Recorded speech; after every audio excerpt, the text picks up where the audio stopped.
Goddag, mit navn er Lars Hallgren, og jeg er partner hos Johan Schlüter Advokatfirma og leder af kontorets afdeling for sportsret.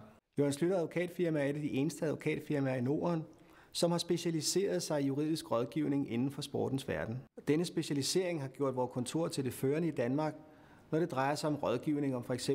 rettighedsforhold og kontrakter, samt konfliktløsning inden for sportens område, både på dansk og international plan.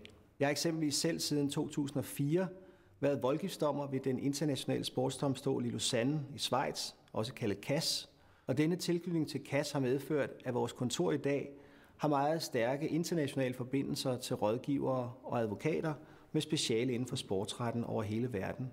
Vores kontor rådgiver således dagligt danske og internationale specialforbunder, klubber, agenter og sponsorer vedrørende alle forhold, der har tilknytning til sport, hvad enten det drejer sig om kontrakter, transferaftaler, dopingregulering eller andre relevante områder.